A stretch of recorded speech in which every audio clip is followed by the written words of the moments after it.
ओए इस बाजार में एक मर्द वीर और लाल आ कोई मोल करो प्यारे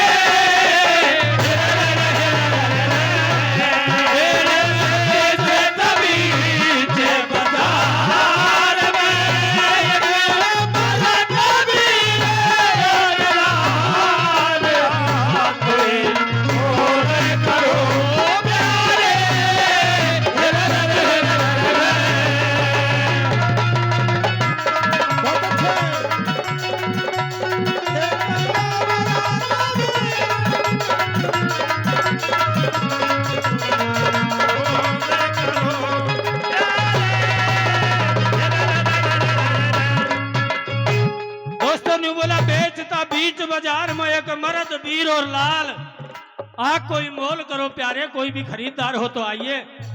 और नंबर 1 में क्या बोला ए रे कर्जा 60 भार सोने का बिके बिना पूरा ना होने का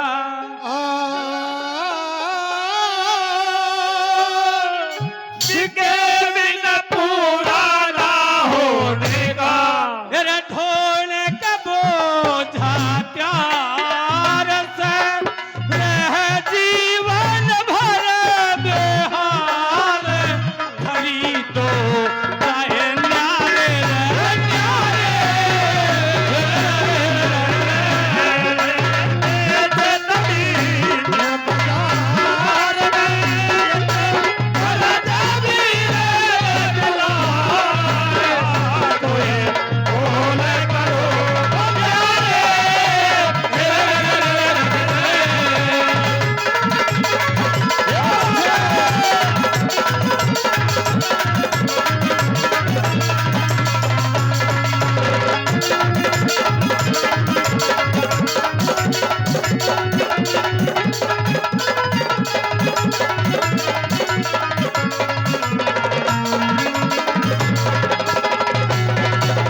पूरा ना होने का ये ढोने का बोझा से तैयार रहे जीवन भर बेहाल खरीदो चाहे न्यारे न्यारे एक एक को बेच दूंगा अलग अलग घबराने की बात नहीं है बस ग्राहक होने चाहिए।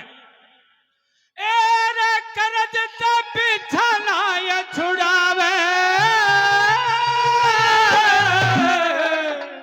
और अपना सत्य धर्म सजनावे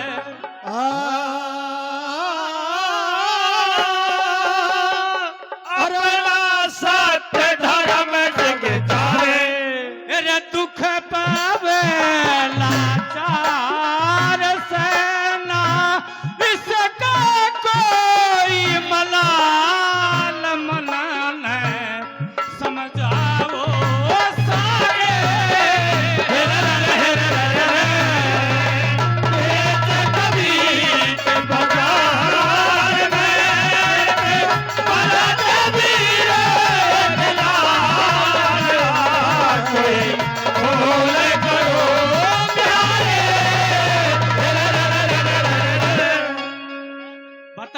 कर्ज ते पीछा ना छुड़ावे अपना सत्य धर्म समझावे। मैंने बहुत समझाया लेकिन ये तो बिकेंगे बिके बिके मानने के नहीं क्यों कर्ज ते पीछा ना छुड़ावे अपना सत्य धर्म समझावे ये दुख पावे लाचार से रहे जीवन भर बेहाल मन ने समझाओ सारे खरीदारों ने नू बोला तुम न्यू मत सोचियो पर ये बिकना ही चाहते अपना मन समझा के बोली लगाओ बस तुम तो। और नंबर 3 में क्या कह दिया सुनिए क्या बताया एक मौका और दे रहा है राजा हरिश्चंद्र को ये अंतरा राजा हरिश्चंद्र के लिए बोली क्या बोली ए रे कर्जा तेरा इतना भी आसान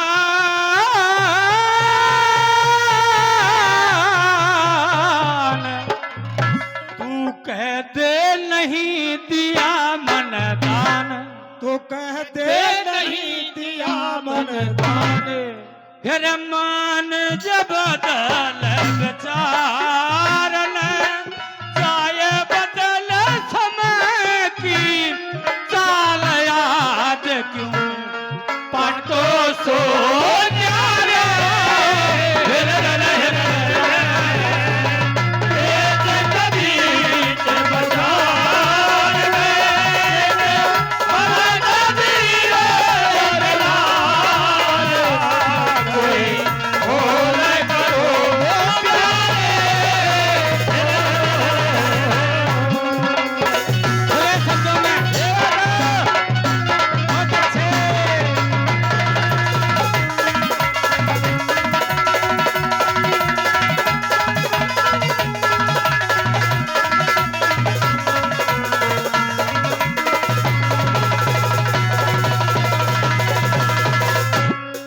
बहुत अच्छे। नु बोला कर्जा तेरा इतना भी आसान कह दे नहीं दिया मने दान। अरे मान जा बदल विचार ने जाए बदल समय की चाल आज क्यों पाटो सो न्यारे तीनों को अलग अलग बेचूंगा। और मेहरबान इस दौरान बता देना चाहूंगा उनकी बोली कौन लगा रहा था। राजा हरिश्चंद्र की बोली कालिया भंगी लगा रहा था और तारा की बोली किसने लगाई थी? एक वैश्या ने। सिर्फ इसलिए लगवाई गई थी वो बोली कि आज हरिश्चंद्र टूट जाएगा, वैश्या के हवाले शायद अपनी रानी को नहीं होने देगा। लेकिन मेहरबान वो तो राजा हरिश्चंद्र था, उसे कौन तोड़ने वाला था। और नंबर 4 में क्या कह दिया सुनिए।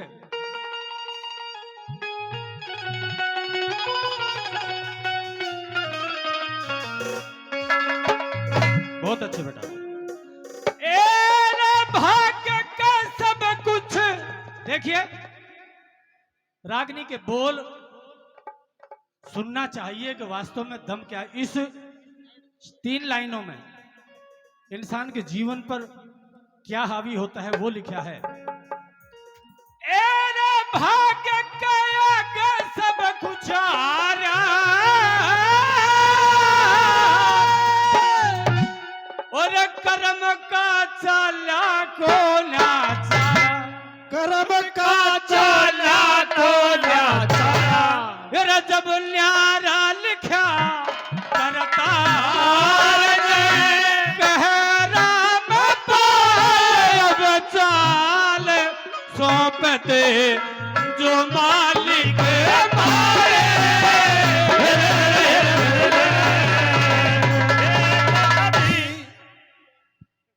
कि भाग्य के आगे सब कुछ हारा मेरे कर्म का चाला को न चारा। हरिश्चंद्र ने कई ऋषि के सामने जब उसने कहा कि बस तू न्यू कहते मैंने सोना नहीं दिया मैं तुझे छोड़ के चला जाऊंगा। कहा था ना कर्जा इतना भी आसान कहते नहीं दिया मैंने दान।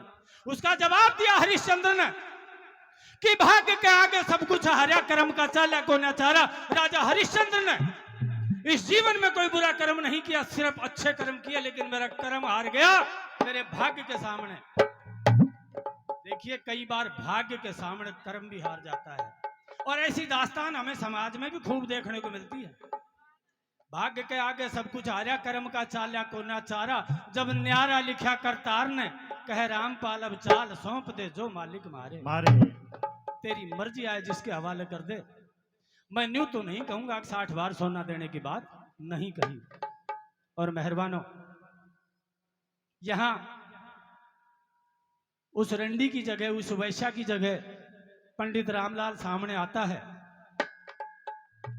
और 40 बार सोना रानी तारा और रोहितास के बदले में दे देता है और 20 बार सोना राजा हरिश्चंद्र का कालिया भंगी वहीं दे देता है।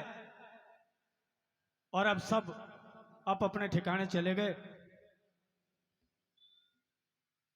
मेहरबानों कालिया भंगी को एक नौकर की बहुत ज्यादा आवश्यकता थी। बड़ा कारोबारी था, सुअरों का बड़ा फार्म था उसके पास, शमशान घाट का ठेका था उसके पास। वो हरिश्चंद्र को ले जाता है और उसे काम समझाया कि तुझे सरयू नदी से पानी लेके आना है और सुअरों को पानी पिलाना है, ये तेरी ड्यूटी है।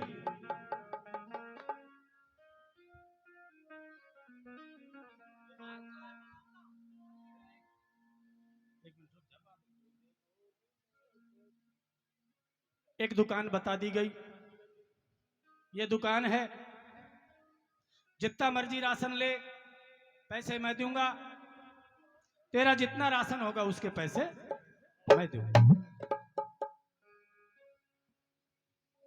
दोस्तों कहते हैं 1 महीना व्यतीत हो गया। 1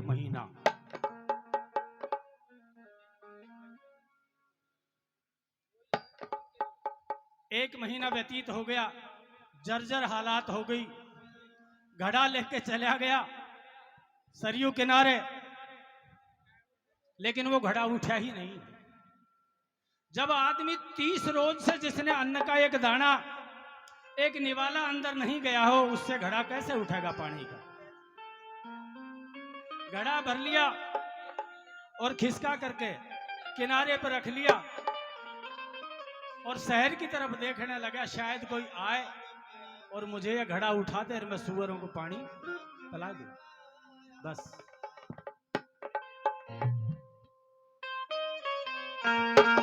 और इतनी देर में क्यों ना तारा कपड़े धोने के लिए उसी नदी के किनारे आ जाती है। और जब तारा आई तो उसका मन बहुत खुश हो गया। ओहो, देखिए विधाता तेरी माया, तूने मेरी रानी को ही भेज दिया मेरी मदद के लिए। और आते ही नो बोला, रानी सुन, रानी तारा।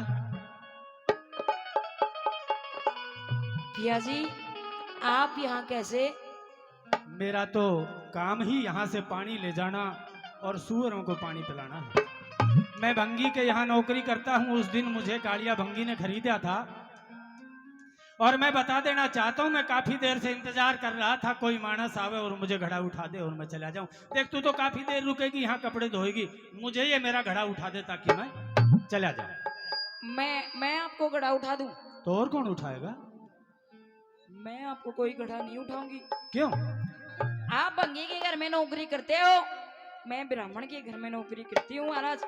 अगर मैंने आपके इस घड़े के हाथ लगा दिया, अच्छा, तो मेरा धर्म नहीं बिगड़ जाएगा? तेरा धर्म बिगड़ जाएगा और मेरा सब कुछ बिगड़ जाएगा। कालिया भंगी मेरा इंतजार कर रहा होगा। अगर मैं सूअरों को पानी लेकर के वहां रिवाड़े पर नहीं पहुंचा तो मेरा सब कुछ बिगड़ जाएगा। रानी जल्दी करो, लेट मत करो। पिया जी मुन्ने कुछ ना मेरा पर घड़ा मैं को ना ठवाऊं से कालिया करो तेरा कुछ। आज तक कालिया की बात याद आ रही, राजपाट तन नहीं तो खोया।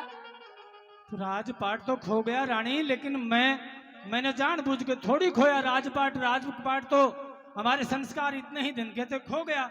लेकिन अब मेरी इतनी मैं आपके इस घड़े के हाथ ही नहीं लगाऊंगी ना, कत्ती नहीं लगाऊं महाराज। आप भी थोड़े दूर ही रहो। अच्छा, मैं भी तेरे से थोड़ा दूर रहूं? हाँ, दूर ही रहो। अरे ये तो बिल्कुल गलती से मैंने तुझे टच नहीं करना चाहिए था, भूल हो गई मेरी। तू मिसरानी है आज और मैं भंगी हूँ। ये पंडितान है, पंडितान। अच्छा। दूर रहे, दूर। चलो बहुत अच्छी बात है रानी, फिर भी मैं आपसे गुजारिश करता हूँ मेरा घड़ा उठा दे। अपनी बात कहिए।